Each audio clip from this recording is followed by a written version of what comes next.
வேந்தரின் கண்ணுறங்கும் வேளை இரவு செய்திகளுக்காக காவேரி ஜெகநாதன். முதலில் தலைப்புச் செய்திகள்.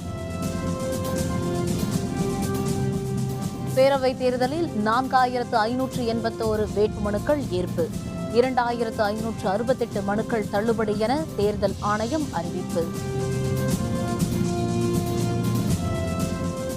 சட்டப்பேரவைத் தேர்தலுக்காக புதிய டிஜிபி நியமனம், 5 மாவட்ட ஆட்சியர்கள் மாற்றம். அதிமுக ஆட்சியில் பின்தங்கியுள்ள தமிழகம், வெங்கையா நாயுடு குற்றச்சாட்டு. திட்டமிட்டபடி மருத்துவ பொது நுழைவுத் தேர்வு நடைபெறும், உச்சநீதிமன்றம் மீண்டும் உறுதி. தமிழக பேரவைத் தேர்தலில் போட்டியிட 6812 வேட்பாளர்கள் மனு தாக்கல் செய்திருந்தனர். வேட்புமனுக்கள் மீதான பரிசீலனை இன்று நடைபெற்றது. இதில் 4581 மனுக்கள் ஏற்றுக்கொள்ளப்பட்டன. 2568 மனுக்கள் தள்ளுபடி செய்யப்பட்டன. முதல்வர் ஜெயலலிதா, திமுக தலைவர் கருணாநிதி, தேமுதிக தலைவர் விஜயகாந்த் உள்ளிட்டோரின் மனுக்கள் ஏற்றுக்கொள்ளப்பட்டன. இதுபற்றிய விரிவான விவரங்களை தருகிறார் நமது செய்தியாளர் புவனேஸ்வரி. தமிழக சட்டமன்ற தேர்தல் வரும் மே மாதம் 16ஆம் தேதி நடைபெறுகிறது. இதற்கான வேட்புமனு தாக்கல் கடந்த 22ஆம் தேதி தொடங்கி 29ஆம் தேதி வரை நடைபெற்றது. இந்த வேட்புமனுக்கள் மீதான பரிசீலனை இன்று நடைபெற்றது. இன்று காலை 11 மணி அளவில் தொடங்கி நடைபெற்று முடிந்த வேட்புமனுக்கள் பரிசீலனையில் ஏராளமான மனுக்கள் நிராகரிக்கப்பட்டுள்ளன. அதன்படி 1823 மனுக்கள் நிராகரிக்கப்பட்டுள்ளன. 5322 மனுக்கள் ஏற்கப்பட்டுள்ளன. மொத்தம் 7145 பேர் வேட்புமனு தாக்கல் செய்திருந்தனர். இதில் ஆண்கள் 6347 பேர், பெண்கள் 794 பேர், மூன்றாம் பாலினத்தவர்கள் 4 பேர் உட்பட 7145 பேர் வேட்புமனு தாக்கல் செய்திருந்தனர். இந்த வேட்புமனு பரிசீலனை இன்று நிறைவடைந்த நிலையில் வரும் 2ஆம் தேதி வேட்புமனுக்களை வாபஸ் பெறலாம். அதாவது 2ஆம் தேதி மதியம் 3 மணி அளவில் வேட்புமனுக்களை வாபஸ் பெறலாம். அதனைத் தொடர்ந்து அன்றே இறுதி வேட்பாளர் பட்டியல் வெளியிடப்படும் என்று தேர்தல் துறை அறிவித்துள்ளது. வேந்தர் செய்திகளுக்காக சென்னை கோடம்பாக்கத்தில் இருந்து ஒளிப்பதிவாளர் மணிகண்டனுடன் புவனேஸ்வரி. தமிழகத்தில் பேரவைத் தேர்தலுக்கான காவல்துறை தலைமை இயக்குநராக KB மகேந்திரன் நியமிக்கப்பட்டுள்ளதாக தெரிவித்துள்ள தேர்தல் ஆணையம் 5 மாவட்ட ஆட்சியர்கள் உட்பட அலுவலர்களை பணியிட மாற்றம் செய்தும் அறிவித்துள்ளது. தமிழக சட்டப்பேரவைத் தேர்தல் வரும் 16ஆம் தேதி நடைபெறுகிறது. இதையொட்டி ஏற்கனவே 16 IAS மற்றும் IPS அலுவலர்கள் அதிரடியாக மாற்றம் செய்யப்பட்டனர். இதனையடுத்து இன்று புதிய காவல்துறை தலைமை இயக்குநரை நியமித்தும் 5 மாவட்ட ஆட்சியர்களை மாற்றம் செய்தும் அறிவிக்கப்பட்டுள்ளது. தமிழகத்தில் பேரவைத் தேர்தலுக்காக புதிய டிஜிபியாக KP மகேந்திரன் நியமிக்கப்பட்டுள்ளார். கரூர் மாவட்ட ஆட்சியராக இருந்த DP ராஜேஷ்க்கு பதிலாக காக்கர்லால் உஷாவும், திருவாரூர் மாவட்ட ஆட்சியராக இருந்த M மதிவாணனுக்கு பதிலாக TN வெங்கடேஷும் நியமிக்கப்பட்டுள்ளனர். திருவண்ணாமலை மாவட்ட ஆட்சியராக இருந்த A ஞானசேகரனுக்கு பதிலாக பூஜா குல்கர்னியும், திருநெல்வேலி மாவட்ட ஆட்சியராக இருந்த M கருணாகரனுக்கு பதிலாக C சமயமூர்த்தியும் நியமிக்கப்பட்டுள்ளனர். புதுக்கோட்டை மாவட்ட ஆட்சியராக இருந்த S கணேஷுக்கு பதிலாக S வர்ணா நியமனம் செய்யப்பட்டுள்ளார். இது தவிர உளவுத்துறை கூடுதல் டிஜிபியாக கரண் சின்ஹாவும், தஞ்சாவூர் மாவட்ட காவல் கண்காணிப்பாளராக R சுதாகரும் நியமனம் செய்யப்பட்டுள்ளனர். ஈரோடு மாவட்ட காவல் கண்காணிப்பாளராக ரூபேஷ்குமார் மீனா நியமிக்கப்பட்டுள்ளார். அதிமுக ஆட்சியில் மின் தட்டுப்பாடு, வேலையில்லா திண்டாட்டம் உள்ளிட்ட அனைத்திலும் பின்தங்கிய மாநிலமாக தமிழகம் இருப்பதாக மத்திய அமைச்சர் வெங்கையா நாயுடு குற்றம் சாட்டியுள்ளார். பாரதிய ஜனதா கூட்டணி வேட்பாளர்களை ஆதரித்து மத்திய அமைச்சர் வெங்கையா நாயுடு சேலத்தில் பிரச்சாரம் மேற்கொண்டார். அப்போது பேசிய அவர், தமிழகத்தில் ஆட்சி செய்த கட்சிகள் மக்களுக்காக எதையும் செய்யவில்லை என்று தெரிவித்தார். தமிழகத்தில் திமுக, அதிமுக அல்லாத ஆட்சி அமைக்க மக்கள் விரும்புவதாகவும் வெங்கையா நாயுடு குறிப்பிட்டார். DMK also ruled for long. அதற்கப்புறம் திமுகவும் அதிக நாட்கள் ஆண்டு கொண்டிருந்தது. Then also ADMK also ruled for long. அதற்கு பின்பாக ADMK மாறி மாறி ஆண்டு கொண்டிருக்கிறார்கள். But what is the position of Tamil Nadu? தமிழகத்தின் நிலை என்ன? Why is lagging behind? ஏன் பின்தங்கி இருக்கிறது? Why still poverty is there? ஏன் இது இன்னும் அது தாழ்வுநிலை ஏன் இருக்கிறது? Why there is power cut now even many places? ஏன் இன்னும் மின் தட்டுப்பாடு ஏன் இருந்து கொண்டிருக்கிறது? This time for change. இது மாற்றத்திற்கான காலம். பின்னர் செய்தியாளர்களுடன் பேசிய அவர், மத்திய அரசுக்கு மாநில அரசுகளும் ஆதரவு அளித்தால்தான் முக்கியமான சட்ட முன்வரைவுகளை நிறைவேற்ற முடியும் என்று தெரிவித்தார். GST is in public interest. There is no reason for any party to oppose GST. We will be coming with GST bill also in the coming session of the Parliament, and also bankruptcy bill, and also a lot of bills are there. But unfortunately, Congress and Communist and other friends, sometimes they are blocking the bills. மருத்துவ பொது நுழைவுத் தேர்வு அறிவித்தபடி நாளை நடைபெறும் என்றும் தேர்வை ஒத்திவைக்க முடியாது எனவும் உச்சநீதிமன்றம் தெரிவித்துள்ளது. நாடு முழுவதும் மருத்துவ மாணவர் சேர்க்கைக்கு தேசிய தகுதி நுழைவுத் தேர்வை 2 கட்டங்களாக, அதாவது மே 1ஆம் தேதியும் ஜூலை 24ஆம் தேதியும் நடத்த உச்சநீதிமன்றம் உத்தரவிட்டது. தேர்வு முடிவுகளை ஆகஸ்ட் 17ஆம் தேதி வெளியிட வேண்டும் என்றும் செப்டம்பர் 30ஆம் தேதிக்குள் மாணவர் சேர்க்கையை முடிக்க வேண்டும் எனவும் உச்சநீதிமன்றம் குறிப்பிட்டிருந்தது. இந்த பொது நுழைவுத் தேர்வால் தமிழகம் உள்ளிட்ட பல மாநிலங்களில் கிராமப்புற மாணவர்கள் பாதிக்கும் நிலை ஏற்பட்டுள்ளது. மாநில மற்றும் மத்திய அரசின் CBSE பாடங்களுக்கிடையே பெரிய இடைவெளி இருப்பதால் தேர்வுக்கு தயாராக கால அவகாசம் தேவைப்படுகிறது என மாணவர்கள் சார்பில் உச்சநீதிமன்றத்தில் மனு தாக்கல் செய்யப்பட்டிருந்தது. இதனை விசாரிக்க ஏற்க மறுத்த நீதிமன்றம் அண்மையில் பிறப்பித்த உத்தரவில் எவ்வித மாற்றமும் மேற்கொள்ள முடியாது என்றும் அறிவித்த தேதிகளில் திட்டமிட்டபடி தேர்வு நடைபெறும் என்றும் கூறியுள்ளது. ஹெலிகாப்டர்கள் வாங்கியதில் நடைபெற்ற ஊழல் குறித்து காங்கிரஸ் தலைவர் சோனியா காந்தி, துணைத் தலைவர் ராகுல் காந்தி ஆகியோர் விளக்கம் அளிக்க வேண்டும் என்று மத்திய அமைச்சர் ரவிசங்கர் பிரசாத் தெரிவித்துள்ளார். சென்னையில் செய்தியாளர்களுடன் பேசிய பாரதிய ஜனதா கட்சியின் தேர்தல் பிரச்சார குறுந்தகடு வெளியீட்டு விழா நடைபெற்றது. விழாவில் பேசிய மத்திய தகவல் தொழில்நுட்பத்துறை அமைச்சர் ரவிசங்கர் பிரசாத், கடந்த கால காங்கிரஸ் ஆட்சியில் திமுகவுடன் கூட்டணி வைத்துக் கொண்டு 2G ஊழல் உள்பட பல்வேறு முறைகேடுகள் நடைபெற்றதாக மேலும் தெரிவித்த அவர், அகஸ்டா வெஸ்ட்லேண்ட் ஹெலிகாப்டர் வாங்கியதில் நடைபெற்ற முறைகேடு குறித்து சோனியா காந்தியும் ராகுல் காந்தியும் விளக்கம் அளிக்க வேண்டும் என்று தெரிவித்தார்.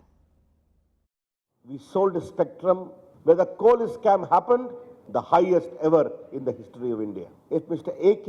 Anthony said in the parliament that money was taken, bribery has taken place in Augusta Westland case, Madam Sonia Gandhi must reply, Mr. Rahul Gandhi must reply.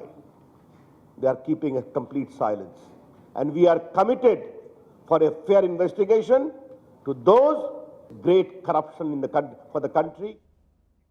மேற்கு வங்க மாநிலத்தில் இன்று நடைபெற்ற 5ஆம் கட்ட வாக்குப்பதிவில் 79% வாக்குகள் பதிவாகியுள்ளன. மேற்கு வங்க மாநிலத்தில் மொத்தமுள்ள 294 தொகுதிகளில் இதுவரை 4 கட்டமாக 216 தொகுதிகளில் வாக்குப்பதிவு நடைபெற்றது. 53 தொகுதிகளில் 5ஆம் கட்ட வாக்குப்பதிவு இன்று காலை 7 மணிக்கு தொடங்கியது.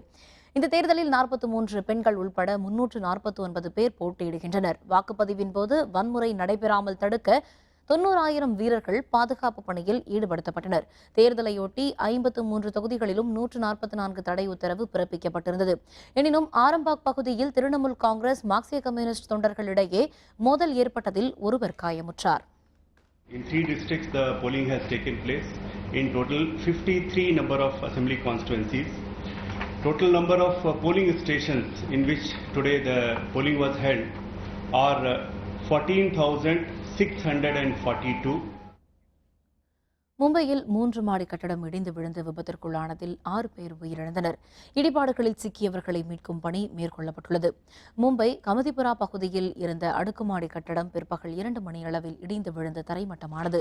சம்பவ இடத்திற்கு வந்த மீட்புக் குழுவினர் இடிபாடுகளில் சிக்கியவர்களை மீட்கும் பணியில் ஈடுபட்டனர். இதில் 5 பேர் உயிரோடு மீட்கப்பட்டனர்.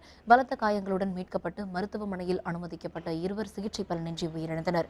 இந்த விபத்தில் 6 பேர் உயிரிழந்துள்ளனர். 3 மாடி கட்டடம் இடிந்து விழுந்த இடத்தில் மீட்பு பணிகள் தொடர்ந்து நடைபெற்று வருகின்றன. तकरीबन 2 बजे के आसपास ये बिल्डिंग कोलैप्स हो गई है. माडा का काम चालू था इस बिल्डिंग के अंदर और माडा का काम चालू रहते हुए ये बिल्डिंग गिर गई है.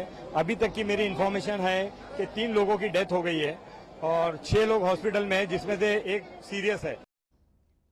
உழைக்கும் மக்களின் சிறப்பினை உலகிற்கு பறைசாற்றும் நாளான மே தின நன்னாளில் உலகெங்கிலும் வாழும் தொழிலாளர்கள் அனைவருக்கும் உளம் கனிந்த மே தின நல்வாழ்த்துக்களை ஜெயலலிதா, கருணாநிதி, டாக்டர் பாரிவேந்தர் உள்ளிட்ட தலைவர்கள் தெரிவித்துள்ளனர். முதல்வர் ஜெயலலிதா வெளியிட்டுள்ள வாழ்த்து செய்தியில், வியர்வை சிந்தி உழைக்கும் தொழிலாளர் வர்க்கத்தின் உரிமைகள் மறுக்கப்பட்டு உழைப்பிற்கேற்ற பலன் இன்றி அவதியுற்று இருந்த தொழிலாளர்கள் ஒற்றுமையுடன் போராடி உரிமைகளை வென்றெடுத்த திருநாள் என குறிப்பிட்டுள்ளார். நாட்டின் வளர்ச்சிக்காகவும் பொருளாதார முன்னேற்றத்திற்காகவும் அயராது உழைத்திரும் தொழிலாளர்கள் எல்லா வளங்களும் நலன்களும் பெற்று இன்புற்று வாழ வேண்டும் என்றும் அவர் வலியுறுத்தியுள்ளார். திமுக தலைவர் கருணாநிதி வெளியிட்டுள்ள வாழ்த்து செய்தியில், 1969ஆம் ஆண்டில் மே முதல் நாளை ஊதியத்தோடு கூடிய பொது விடுமுறை நாளாக அறிவித்து சட்டம் இயற்றி திமுக நடைமுறைப்படுத்தியுள்ளதாக தெரிவித்துள்ளார். தொழிலாளர் சமுதாயம் எல்லா வளங்களையும் நலன்களையும் பெற்று வாழ வேண்டுமென மே தின நன்னாளில் வாழ்த்துக்களை தெரிவித்துள்ளதாகவும் கருணாநிதி கூறியுள்ளார். தொழிலாளர் தினமான மே தினத்தையொட்டி இந்திய ஜனநாயக கட்சியின் நிறுவனர் தலைவர் டாக்டர் பாரிவேந்தர் வெளியிட்டுள்ள மே தின வாழ்த்து செய்தியில், உலகை உருவாக்கிய உழைப்பாளிகள் மற்றும் தொழிலாளர்கள் தங்கள் உரிமைக்காக போராடி வெற்றி பெற்ற நாள்தான் மே தினமாக உருவாக்கியது என தெரிவித்துள்ள டாக்டர் பாரிவேந்தர், உலகம் முழுக்க வாழும் தொழிலாளர்கள் என்ற பிரம்மாக்களுக்கு வியர்வை மகுடம் சூட்டும் வெற்றி திருநாள் மே தினம் எனவும் குறிப்பிட்டுள்ளார். எல்லா நிலைகளிலும் நம் நாட்டை வளர்ச்சியடைந்ததாக மாற்ற தொடர்ந்து உழைப்போம் எனவும் மே தின வாழ்த்து செய்தியில் பாரிவேந்தர் குறிப்பிட்டுள்ளார். இயற்கை வளங்களை அழிக்கும் திராவிட கட்சிகள் நல்ல குற்றச்சாட்டு. விவரம் விளம்பர இடைவேளைக்கு பிறகு.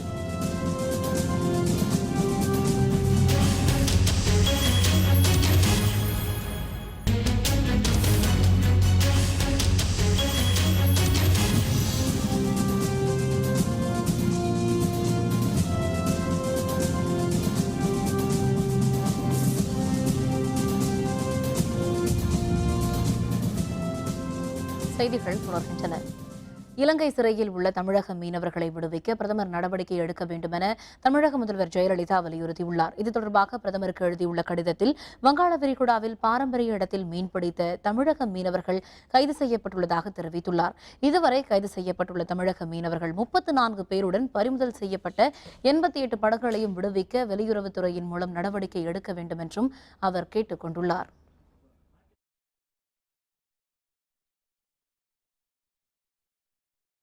தேர்தல் அறிக்கையை கூட வெளியிட முடியாத நிலைமையில் அதிமுக இருப்பதாக திமுக பொருளாளர் மு.க.ஸ்டாலின் குற்றம் சாட்டியுள்ளார். ஈரோடு மாவட்டம் கோபிச்செட்டிப்பாளையம் பேரவை தொகுதியில் திமுக கூட்டணியில் இடம்பெற்றுள்ள காங்கிரஸ் கட்சி வேட்பாளர் சரவணனை ஆதரித்து ஸ்டாலின் பிரச்சாரம் மேற்கொண்டார். அப்போது பேசிய அவர், அதிமுக தேர்தல் அறிக்கையில் பல்வேறு இலவச திட்டங்கள் இடம்பெற்றுள்ளதாக தகவல் வெளியாகி இருப்பதாக தெரிவித்தார். ஆட்சிக்கு வந்தால்தானே இதனை அதிமுகவால் நிறைவேற்ற முடியும் என்று அவர் கேள்வி எழுப்பினார். கீரிப்பள்ளம் ஓடை சீரமைக்கப்படும், விவசாயத்தை மேம்படுத்த நடவடிக்கை எடுக்கப்படும் என்றும் ஸ்டாலின் அப்போது குறிப்பிட்டார்.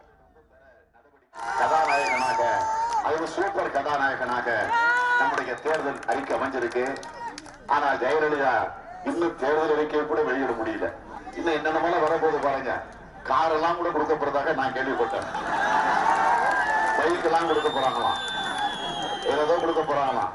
ஆனா என்ன ஐடியா, என்ன தைரியம்னா ஆட்சிக்கு வரப்போறது இல்லை. அந்த தைரியத்தில் போயிட்டு அந்த மாதிரி அறிக்கை தயாராகி இயற்கை வளங்களை அழிப்பதில் இரு திராவிட கட்சிகளுக்கு இடையே வேறுபாடில்லை என இந்திய கம்யூனிஸ்ட் மூத்த தலைவர் நலக்கண்ணு தெரிவித்துள்ளார்.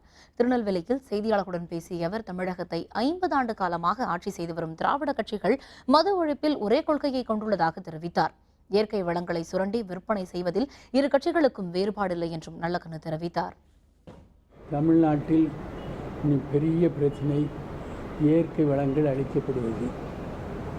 அதில் ஆத்து மணல் கொள்ளை, கிரானைட் கொள்ளை, அதேபோல் தாது மணல் கொள்ளை, கல்வியை பற்றியுள்ள கொள்கை எல்லாமே ஒரே கருத்தில் தான் இவர்கள் இருக்கிறார்கள் என்பதை நாங்கள் ஏற்கனவே எந்த நிலையில் இந்த முடிவெடுத்தோமோ அது சரி என்பதை மக்களும் ஒத்துக்கொள்கிறார்கள். இந்நிலையும் அதுதான். புதுச்சேரியில் மருத்துவ பொது நுழைவுத் தேர்வுக்கு எதிர்ப்பு தெரிவித்து ரயில் மறியல் போராட்டத்தில் ஈடுபட்ட திராவிடர் விடுதலை கழகத்தினர் கைது செய்யப்பட்டனர். புதுச்சேரியில் இருந்து திருப்பதிக்கு புறப்பட இருந்த ரயிலை மறித்து அந்த அமைப்பினர் போராட்டத்தில் ஈடுபட்டனர். அப்போது மருத்துவ பொது நுழைவுத் தேர்வை ரத்து செய்ய வலியுறுத்தி அவர்கள் முழக்கங்களையும் எழுப்பினர். இதனையடுத்து போராட்டத்தில் ஈடுபட்ட 100க்கும் அதிகமான திராவிடர் விடுதலை கழகத்தினர் காவல்துறையினர் கைது செய்தனர். மருத்துவ பொது நுழைவுத் தேர்வு என்பது குறிப்பாக 80% இருக்கிற கிராமப்புற மாணவர்களுக்கு எதிரானது. இந்தியா முழுவதும் ஒரே கல்வி முறை இல்லாத சூழ்நிலையில் இந்தியா முழுவதற்கும் ஒரே பொது நுழைவுத் தேர்வு என்பது குறிப்பாக தமிழகம் உள்ளிட்ட சமச்சீர் கல்வி முறையை பயிலும் மாணவர்களுக்கு எதிரானது. அதனால் இந்த திட்டத்தை கைவிட வேண்டும். சட்டப்பேரவைத் தேர்தலை தமிழ்நாடு வணிகர் சங்க பேரவை புறக்கணிப்பதா வேண்டாமா என்பது பற்றி மே 5 நடைபெறவுள்ள வணிகர் சங்க மாநாட்டில் முடிவெடுக்கப்படும் என பேரவைத் தலைவர் தா வெள்ளையன் கூறியுள்ளார். தமிழ்நாடு வணிகர் சங்க பேரவையின் தலைவர் தா வெள்ளையன் சென்னை பத்திரிகையாளர் மன்றத்தில் இன்று செய்தியாளர்களை சந்தித்தார். அப்போது ஆண்டுதோறும் வணிகர் தினமான மே 5ஆம் தேதி தங்களது அமைப்பு சார்பாக நடத்தப்படும் வணிகர்கள் மாநாடு இந்த முறை மேல்மருவத்தூர் அருகே உள்ள அச்சிறுபாக்கத்தில் நடைபெறும் என்று தெரிவித்தார். உலக வர்த்தக ஒப்பந்தத்திற்கு எதிராக எந்த கட்சி கொள்கை பிரகடனம் செய்கிறதோ அந்த கட்சிக்கே ஆதரவு என்ற அவர், தமிழக சட்டப்பேரவை தேர்தலை புறக்கணிப்பதா, ஆதரிப்பதா அல்லது நோட்டாவுக்கு வாக்களிப்பதா என்பது பற்றி வணிகர் சங்க மாநாட்டில் முடிவெடுக்கப்படும் என்று தெரிவித்தார். உலக வர்த்தக ஒப்பந்தம் தான் இதுக்கெல்லாம் காரணம். இதை எதிர்ப்பவர்கள் இதை முறியடிப்போம் என்று கொள்கை பிரகடனம் செய்பவர்களுக்குத்தான் எங்களுடைய ஆதரவு தெரிவிப்போம்.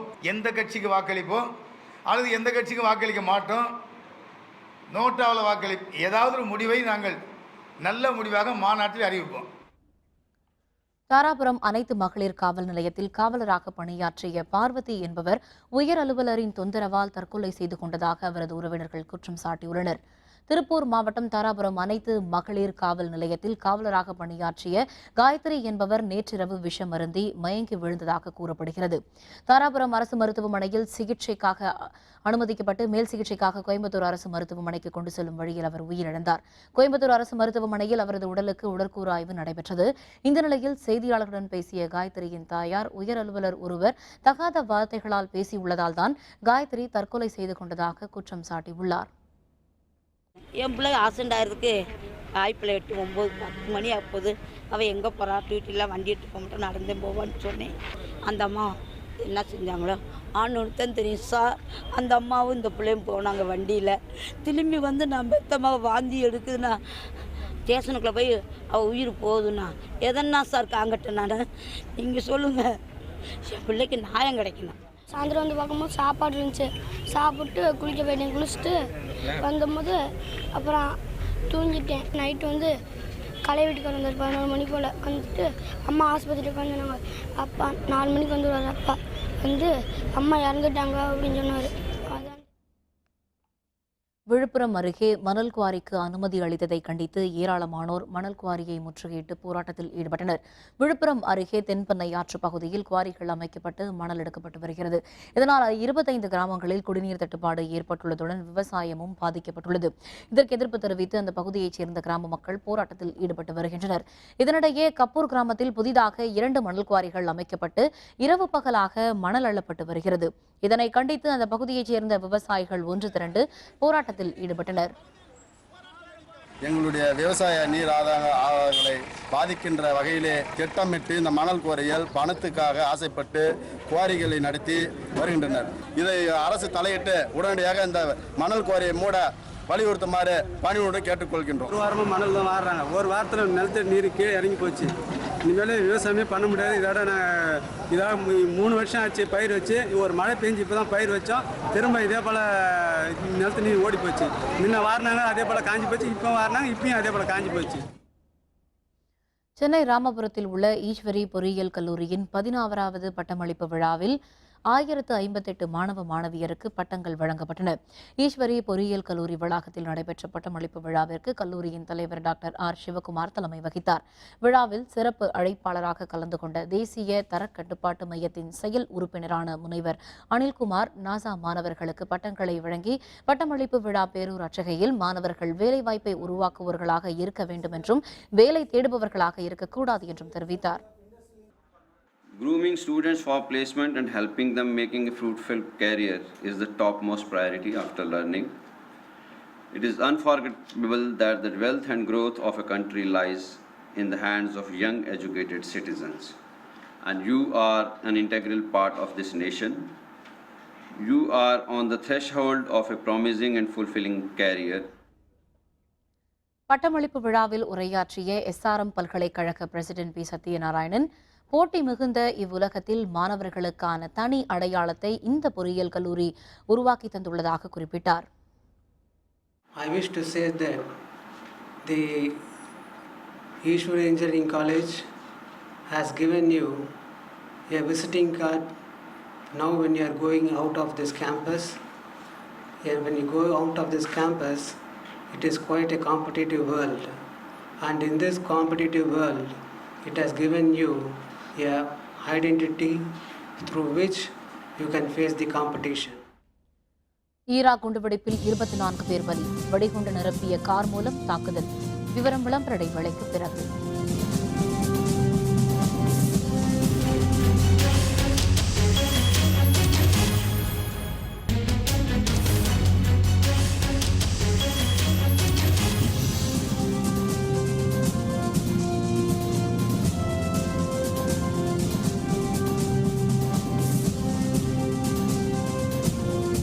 செய்திகள் தொடர்கின்றன. இனி அயலகச் செய்திகள்.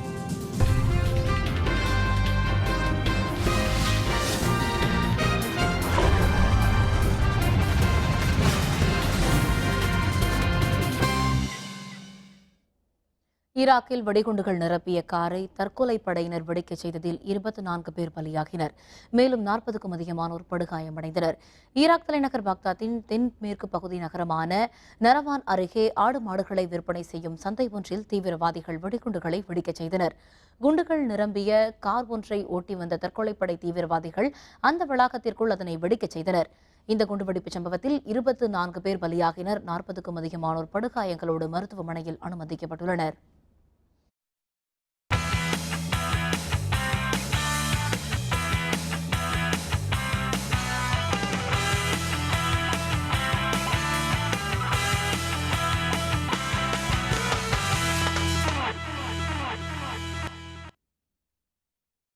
ஐபிஎல் தொடரின் இன்றைய போட்டியில் 27 ரன்கள் வித்தியாசத்தில் கொல்கத்தா அணியை வீழ்த்தி தில்லி அணி வெற்றி பெற்றுள்ளது. தில்லி ஃபெரோஷா கோட்லா திடலில் நடைபெற்ற ஆட்டத்தில் டாஸ் வென்ற கொல்கத்தா அணி பந்து வீச்சை தேர்ந்தெடுத்தது. இதனையடுத்து களமிறங்கிய தில்லி அணி 20 ஓவரில் 8 விக்கெட்டுகளை இழந்து 186 ரன் எடுத்தது. தில்லி அணியில் அதிக அளவாக கருண் நாயர் 50 பந்துகளில் 68 ரன்கள் எடுத்தார். சாம்பிளிங் 34 பந்துகளில் 54 ரன்கள் எடுத்தார். இதனையடுத்து 187 ரன்கள் வெற்றி என்ற இலக்குடன் கொல்கத்தா அணி விளையாடியது. 18.3 ஓவரில் அனைத்து விக்கெட்டுகளையும் இழந்து 159 ரன்கள் மட்டுமே எடுத்தது. இதனால் 27 ரன்கள் வித்தியாசத்தில் தில்லி அணி வெற்றி பெற்றுள்ளது.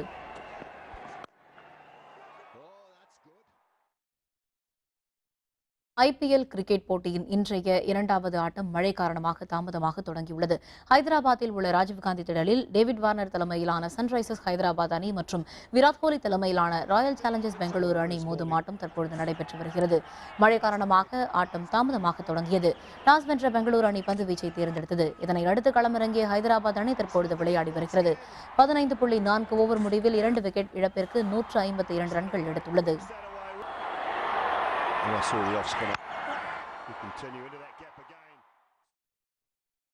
மீண்டும் தலைப்புச் செய்திகள். பேரவைத் தேர்தலில் 4581 வேட்புமனுக்கள் ஏற்பு, 2568 மனுக்கள் தள்ளுபடி என தேர்தல் ஆணையம் அறிவிப்பு. சட்டப்பேரவைத் தேர்தலுக்காக புதிய டிஜிபி நியமனம், 5 மாவட்ட ஆட்சியர்கள் மாற்றம். அதிமுக ஆட்சியில் பின்தங்கியுள்ள தமிழகம், வெங்கையா நாயுடு குற்றச்சாட்டு. திட்டமிட்டபடி மருத்துவ பொது நுழைவுத் தேர்வு நடைபெறும், உச்சநீதிமன்றம் மீண்டும் உறுதி. இத்துடன் வேந்தரின் கண்ணுறங்கும் வேளை இரவு செய்திகள் நிறைவடைந்தன. மீண்டும் நாளை காலை 8 மணிக்கு இளங்கதிர் காலை செய்திகளில் சந்திப்போம். வணக்கம்.